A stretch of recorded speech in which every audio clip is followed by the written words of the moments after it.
So thinking about how to start talking about whether anything is too hard for the Lord, of course I could have began this introduction talking about things like Superman, right? Comic book characters who seem to have limitless powers, and we could have talked about what they can or can't do, but I went a different direction than my usual. And I thought about one of the classic college questions. You ask those students who are taking that class on philosophy or theology for the first time, you ask them, can God create a weight, a rock, a mountain, anything that is so heavy he can't lift it? And of course, the whole point is to catch them in the paradox, because why couldn't God make a heavier one? And a heavier one, and a heavier one. He can make it infinitely heavy, right? But then how could he pick it up if it's infinitely heavy? If he can pick it up, then why didn't he make it heavier? And then they get caught in that, and the professor chuckles a little bit as these kids start wrestling with the idea of logical paradox. This is actually silly, just a quick trick question, because it's focused on God's power in the physical realm. It misses the point entirely about the limits of God's power, because it's not the physical realm that constrains the actions of God. God is the creator and sustainer of the universe. He's hardly hampered by the laws of physics. Rather, it is the spiritual and moral realm where God's actions are self-limited. And we'll dig into this more as we go. What are they limited by? Of course, we know they're limited by God's holiness. God's character is holy, with a WH, holy, righteous. God will not act in accordance with anything that's not righteous. To do so, to use evil in any way for God, is unthinkable. So God doesn't lack the raw power to do anything. God lacks the will, and that's amazing. Because, of course, the gods of the ancient Near East had no self-control. They had no moral compass. But the Lord, the God of Abraham, Isaac, and Jacob, is very different. Thanks be to God for that. Let's talk this morning in Genesis 18 about God's power. The text begins with this: the Lord appeared to Abraham near the great trees of Mamre while he was sitting at the entrance to his tent in the heat of the day. In the previous chapter, God had appeared to Abraham as well. In that moment, he had reiterated his promises to Abraham. He got a chuckle out of Abraham when he promised that Abraham's son was soon to arrive. And he gave Abraham a new sign of their previously established covenant, circumcision. This subsequent appearance is only days or weeks later, as we will soon see, and it will be concerned, once again, with that pivotal promise of a son. For Abraham, this day began like any other. He was in the midst of taking an afternoon siesta when God himself arrived. Although this particular visitation will raise eyebrows because it comes in a unique form. As you will see, Abraham looked up and saw 3 men standing nearby. When he saw them, he hurried from the entrance of his tent to meet them and bowed low to the ground. Now, there's a lot going on in this chapter in the grammar of the original Hebrew, and it's not the kind of thing that is easily translated into English, because we handle singular and plural verbs and nouns and pronouns differently than many languages do. We won't dig into that topic very much, because it took the commentary that I was reading about this passage 3 pages to explain all of that grammar. And I'll spare you that journey. You probably don't want 3 pages worth of grammatical explanation this morning. And if you do, it's on my desk. You can read it for yourself later. It's interesting, but it's a long way to make this point. The grammar is pointing to a realization by Moses, the author of this passage, to the fact that this was indeed a visit from God himself. As the first verse said, the Lord appeared. But also, the grammar is saying that two of the men with God are in fact angels. They're God's representatives, not God himself. We actually don't know how God appeared to Abraham in their other conversations. The text never told us when God and Abraham are conversing how God appeared. What did God look like to Abraham? How did Abraham recognize God each time? We don't know that. Now, it will be different in Moses' day. Of course, when Moses is called by the Lord, he appears through the burning bush. And later, when God appears to the people of Israel, it's in the pillar of fire and the cloud atop Mount Sinai. Here, evidently for Abraham's sake, God chooses to speak to him in the appearance of a man. As far as we can tell, Abraham knew that who it was who had come to visit him from the very beginning. And that's one of the things the grammar is trying to explain. Remember, God was just here talking to Abraham a few days ago. That being the case, Abraham shows God reverence by bowing before him. He said, "If I've found favor in your eyes, my Lord, do not pass your servant by. Let a little water be brought, and then you may all wash your feet and rest under this tree. Let me get you something to eat, so you can be refreshed and then go on your way, now that you have come to your servant." Ancient Near Eastern cultural expectations famously lean hard into hospitality. It is a big deal for them. Abraham acts very graciously toward his guests, personally inviting them to stay and enjoy his food and water. We would expect Abraham to treat all visitors in a similar fashion. It was expected behavior, culturally speaking, which is a point that will be raised with Lot in Sodom in the next chapter. Being a good host was a big deal. It was a matter of honor for them. Does it matter more when the visitors you're asking and seeking to show kindness to are God and to angels? Sure, it matters more, but it would have mattered a lot to Abraham anyway. "Very well," they answered, "do as you say." Sorry, I'm trying to manage my throat here. It's messing with me. So God could have said to Abraham, no, we don't need lunch. Right? I'm God, these are two angels, we don't actually need lunch, let's just talk. But that would have been an insult, culturally, to Abraham's hospitality. So the trio allow Abraham to go make his preparations. So Abraham hurried into the tent to Sarah. "Quick," he said, "get 3 seahs of the finest flour and knead it and bake some bread." Throwing together an unexpected meal in the ancient world takes a little bit of time. This won't be a frozen meal tossed into the microwave, right? This is going to take some time. Sarah's making bread from scratch. I don't know about you, but I haven't made bread from scratch in quite some time.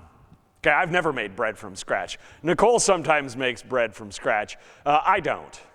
I go to Sanders. They have a honey oat loaf. I really like it. It's a decent price. You're like, hey, done and done. But in the ancient world, that's not the way it works. If they want bread and fresh, right, you wouldn't give yesterday's bread to your visitors. It's got to be fresh. She's going to have to make bread. Then he ran to the herd and selected a choice tender calf and gave it to a servant who hurried to prepare it. He then brought some curds and milk and the calf that had been prepared and set these before them. While they ate, he stood near them under a tree. A little bit of time elapses here, right? He goes to the herd, he picks the animal, they slaughter the animal, they cook the animal. It takes a little bit. You're not going to give your guests the meat that's been dried and cured and whatnot either. You're going to give them something fresh. So Abraham continues to do his duty as a proper host. When all is ready, he his guests eat while he stands. Again, not something we would do culturally, but something they would do, because he is ready in case they need anything. He's already standing, he's letting them eat. Notice that God hasn't told Abraham anything about why he is here this day. This too is a culturally expected form of restraint. Hospitality comes before business. There are cultures in our world today that still have that attitude. Your social obligations come first. Now, that's not the way modern Americans view such things, right? We have no issue with talking while we eat. We have no issue with walking up to someone and just saying, hey, let's get down to business. Don't say hi. Don't say, how are your kids? How's the weather? Any of that. You just, hey, get to it. That's our attitude, because we care about time too much.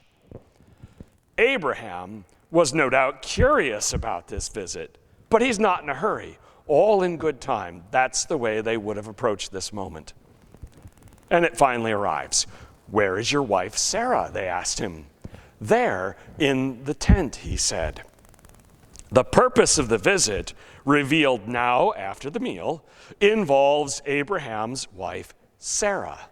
Now, Sarah has been a key part of Abraham's journey on a number of occasions, right? We had that fiasco of the deception back in Egypt. We had the half-baked plan involving Hagar that resulted in Ishmael. But this is a moment where the spotlight will shine directly on her. What does God have to say to Sarah? Then one of them said, I will surely return to you about this time next year, and Sarah, your wife, will have a son. Now, we heard the phrase by this time next year back in chapter 17, verse 21. Hearing it again here, repeated, tells us that only a short time has passed since that conversation between God and Abraham. I think it's inconceivable that Abraham didn't share that incredible news with Sarah already, right? God shows him the stars and says, by this time next year, you'll have a son. His name's going to be Isaac. I can't imagine that in their marriage, he went home and didn't tell his wife anything. Just kept that to himself. No, man, come on. He had to tell her.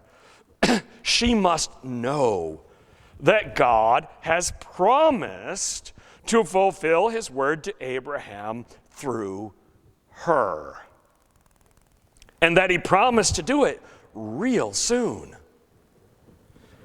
Here, that exact promise is repeated, aimed directly at Sarah.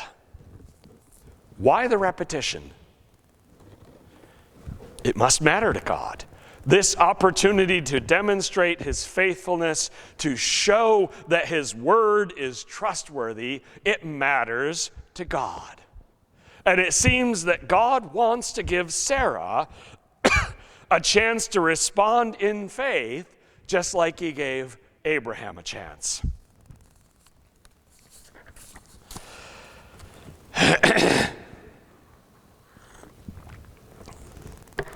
It's going to be a close run thing here. Now Sarah was listening at the entrance to the tent, which was behind him.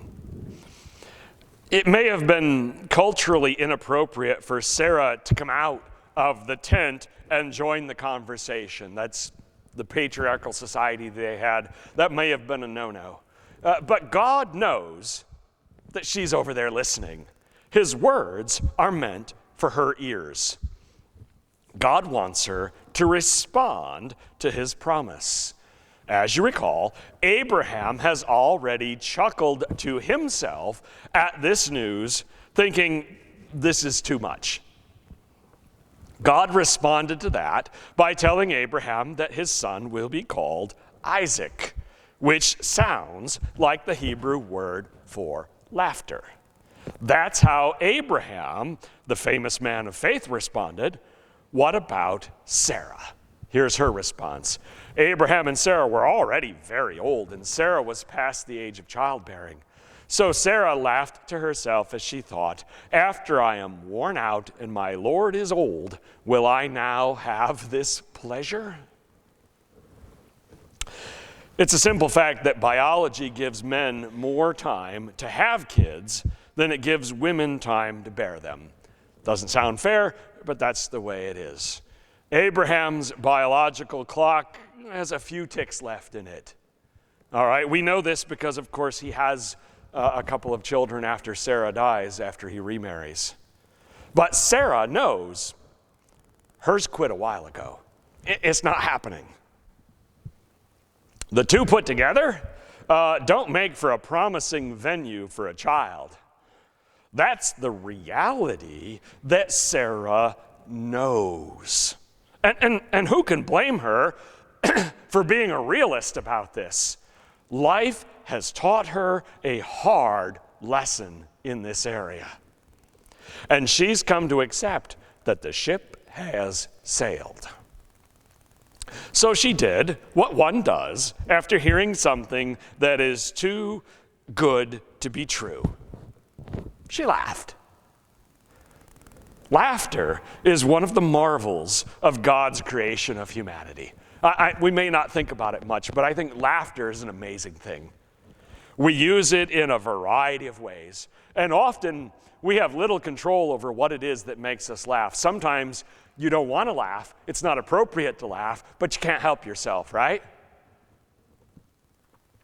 My daughter Clara loves to laugh at America's Funniest Home Videos. They're on Disney Plus, even the old ones.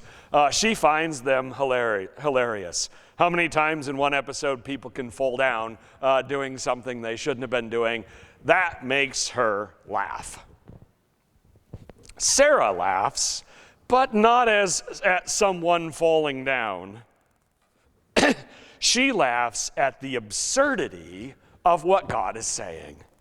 It just doesn't seem possible. Then the Lord said to Abraham, why did Sarah laugh and say, will I really have a child now that I'm old? Of course, God paraphrases her there. Don't forget that God has good hearing. He heard what Sarah said to herself.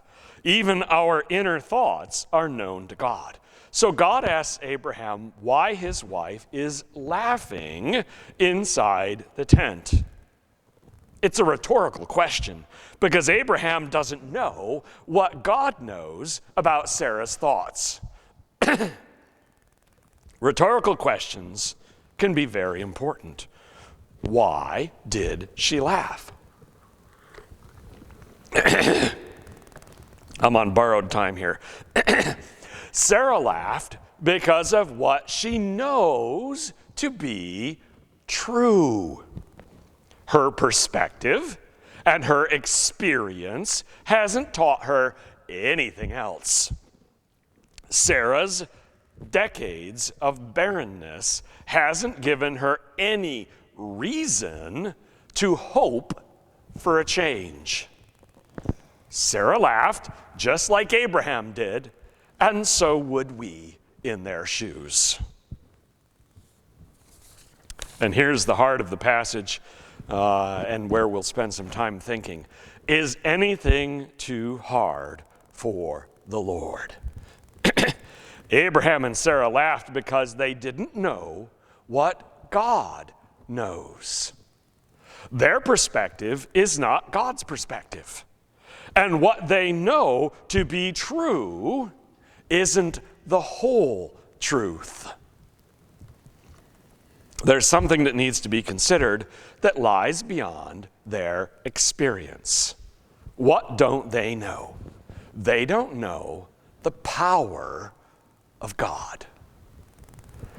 We have the benefit, you and I, of hindsight when considering the question of what God can do. We know of the many times in Scripture and in history when God has used his power in miraculous ways. We know all of those stories, including, most importantly, we know about the resurrection of Jesus Christ from the dead. Abraham and Sarah don't know the vastness of God's power. Not yet, at least. For them, this is a serious question. Is there anything too hard for the Lord? What kind of God called them to leave home and come to this land? What power does he really have? From our point of view, the reopening of Sarah's womb to make a miracle baby doesn't seem all that tough. We've seen God do even bigger things than this, but Abraham and Sarah's experience is one of the reasons why we have confidence in God. But they're living through it. They don't know that yet.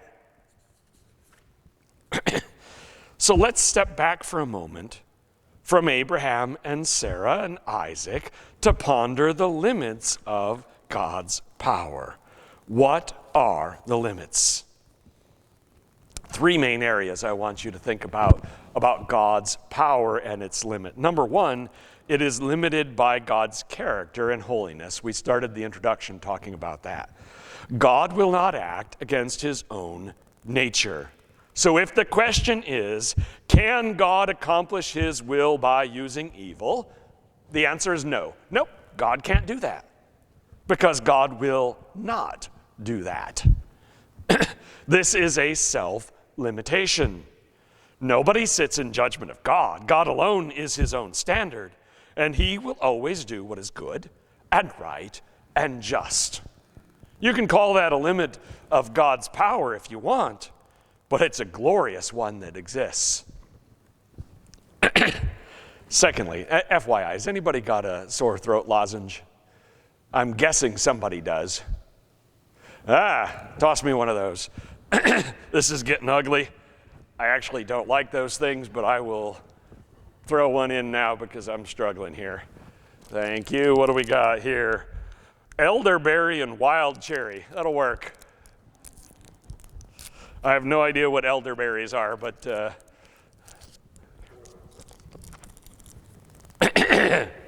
thank you, Carol. The second thing that limits God's power are God's promises. God will keep his promises and do so through holy and righteous methods. That was number one. Can God abandon or ignore what he has promised to do? No. Nope. God can't do that because God will never do that. This is another self-limitation. And another one that we ought to be deeply grateful for, given that we, like Abraham and Sarah before us, have put our faith in God's promises to us. So God's character, his promises, and the last thing that God allows to limit his power is human free will.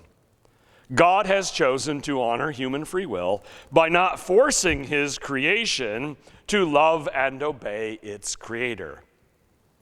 God could have made humanity puppets on a string, in which case our whole conversation here would be a moot point. We wouldn't be having it. But he did not desire to do that. God wants our love freely given. So those are three of the main areas in which God's power is limited: his character, his promises, and his willingness to allow us to have free will. On the other hand, three things that are not limits on God's power. Number one, time, space, and the laws of physics. You know, being God has its benefits. God created and sustains this universe. He's not bound by it like we are. God can part seas. God can shut the mouths of lions. God can cure lepers, walk on water, raise the dead. We call these things miracles, and they are far beyond our ability. But they're not a strain at all on God's resources, right? God doesn't have to flex. God doesn't have to make that happen. He just does it. It's not a problem. Time, space, and physics are not an issue for God. What else is not an issue for God? Knowledge and wisdom. Even if we had more power, right? If we were Superman, we wouldn't know what to do with it. God, on the other hand, knows exactly what to do because he knows all there is to know and has the wisdom to use his power to accomplish his will. So knowledge and wisdom are never a restraint on God's power. It's never lacking. Thirdly, and this one is very important for us, God is not constrained by the failures of the past or the follies of the present. You see, we serve the God of second chances. God is not held back by our past failings, nor is God held back by our present weaknesses. God can and will save even the vilest offender. We know this. And God can and will make a useful servant out of the greatest fool among us. God can do this. No person is a lost cause with God, not while life remains. So time, space, and physics do not limit God's power. Knowledge and wisdom do not limit God's power. He's got more than enough. And our failings do not limit God's power. Let's finish up the text and see what happens next. I will return to you at the appointed time next year, and Sarah will have a son. Given the breadth and the depth of God's power and the knowledge and wisdom that go with it, God had no problem telling Sarah that the future joy that he had promised to her would certainly come to pass. And it ends here. Sarah was afraid, and so she lied and said, I didn't laugh. But he said, yeah, you did laugh. It's okay not to believe. And I know this hurts a little bit. In the chances next year of the Pirates. It's okay. All right? And I'll throw my Tigers in as well, although they did make the playoffs and win a series, so they got a little more hope.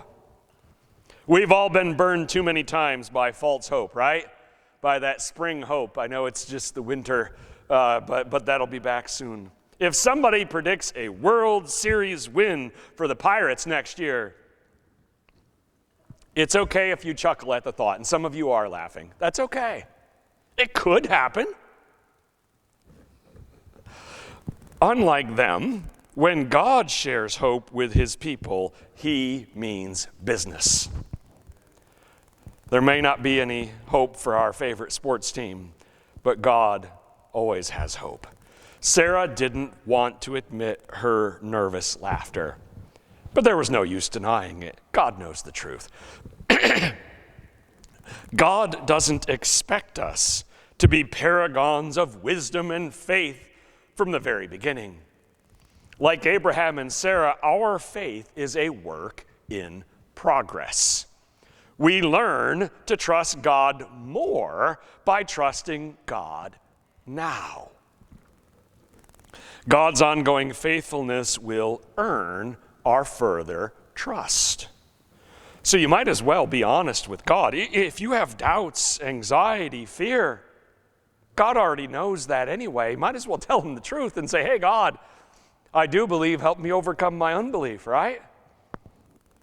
Because our goal is to turn that nervous laughter of doubt into the mirth-filled laughter of the joys of those who know that no good thing is impossible with God. 3 quick thoughts of application from this text. Number 1, we saw that God met Abraham literally where he lived and embraced his cultural expectations to do so. That God is willing to do such things is a testimony to his abundant grace. God is willing to meet us where we are. That's a great lesson. Number 2, Sarah laughed because she didn't know everything. She hadn't considered the reach of God's power. Lastly, God can do anything that is in accordance with his holiness, righteousness, and his promises to us.